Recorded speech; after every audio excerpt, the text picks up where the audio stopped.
Новата година граѓаните ќе ја дочекаат како едни од најсиромашните на Балканот. На Економско-социјалниот совет не падна договор за покачување на минималната плата. Првиот човек на ССМ, Слободан Трендафилов, вели дека на седницата на место договор имало само лицитирање со бројки за зголемување на минималецот. Ако не се слушне јазикот на аргументите за потребата од дитно зголемување, ќе се слушне јазикот на работниците на друго место, посочи Трендафилов најавувајќи протести. Загрижени сме од ваквата состојба, да бидам искрен, загрижени се и работниците.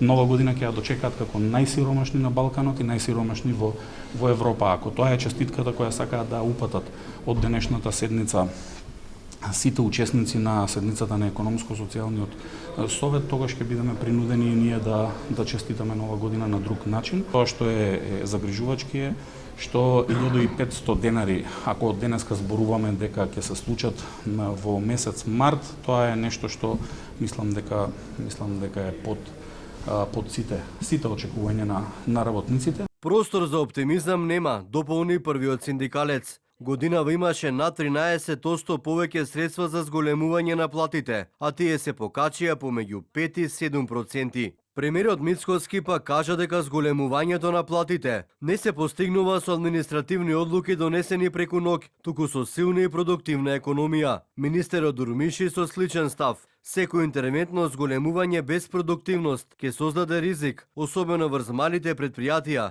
и отпуштање на работниците. Економските параметри не покажува дека треба да интервенираме директно, пошто ќе се соочиме со зголемување на инфлацијата, ќе се соочат малите и средните предпријатија со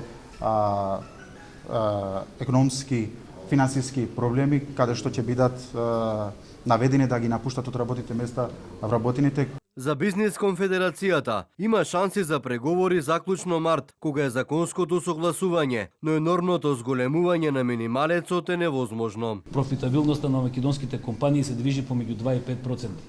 Така да енормно зголемување на минималната плата во овој момент е невозможно, меѓутоа имаме шанси да преговараме и да видиме до кај ќе се договориме и кој ќе биде износот на минималната плата. Барањето за минимална плата од 600 евра ССМ го базира на постојниот раст на потрошувачката кошничка. Владата не ја признава и од нова година најави своја кошничка.